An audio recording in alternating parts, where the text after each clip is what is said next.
The Ethereum ETF just launched. Ooh, I wonder how high Ethereum's price can go because of that.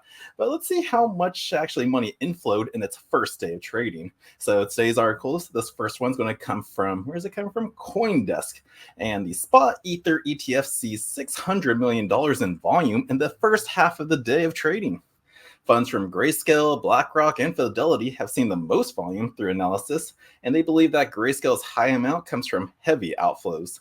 So yeah, so 600 million among them all, nice.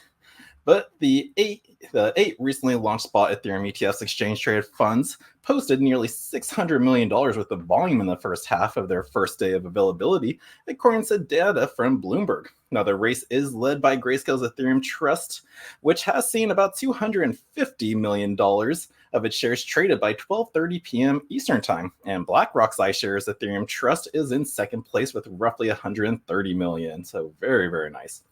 And then we get Fidelity's Advantage Ether, which roughly had about $77 million in there, while Bitwise Ethereum ETF has only seen $66 million. Now, we assume the ETH volume is mostly outflows. Bloomberg Intelligence senior ETF analyst Eric Bashunas wrote an X post on Grayscale's ETHE. In a similar fashion to its Bitcoin Trust, entered the race with over $9 billion in assets, and thus giving rise to the idea that much of its volume is due to the outflows.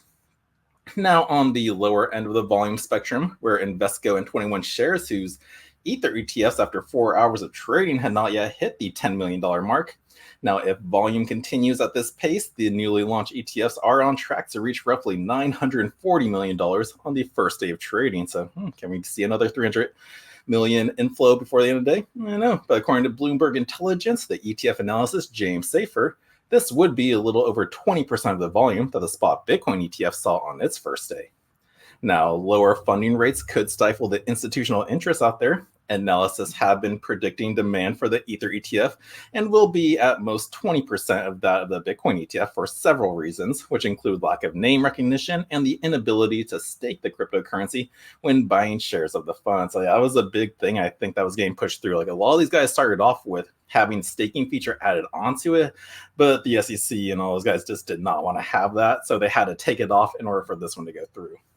Now, another factor could be Ether's low funding rate, according to the 10x Research founders Marcus Thelian, who says that Bitcoin's funding rate when the ETFs launched in January was near 15% and increased to 70% in February.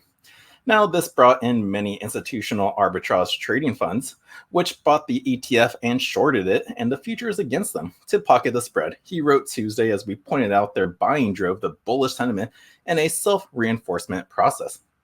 Now, Ethereum's current funding rate said that Thelian is significantly lower at 7% to 9%, which could be too low for institutions to consider using the funds for an arbitrage investment, especially given that interest rates are currently at 5%, and contrary to the strong Bitcoin spot ETF flows in February, Ether ETF flows will likely not attract those arbitrage flows instrumental in its driving position for it. So yeah, if you're not aware of what arbitrage trading is, just a little quick example that arbitrage trading is really when you buy something at a lower price on one platform and then you sell it for a higher price at another platform. And it looks like they're looking for a 5% change in that. Is that what they said? 7 to 9%? I forgot where they just said that. But no, that's how so it doesn't seem viable at the moment right now. But no, 600 million in flows for the first half of the day, not bad. Now, how much did the BlackRock's, the Bitcoin ETF going on over here. Looks like in the same day today, BlackRock's Bitcoin ETF recorded $526 million in inflows. And yeah, so good day for both ETFs. But again, just remember, guys, these ETFs, like it's only money in, money out. Only China made those ETFs where if you buy it, you actually pull Bitcoin out. So just maybe you might want to get that. Just the normal Bitcoin, so I put it into here. And same with Ethereum. If you get normal Ethereum, at least you can stake it yourself and earn some. But no, that is that ETF news for its first day.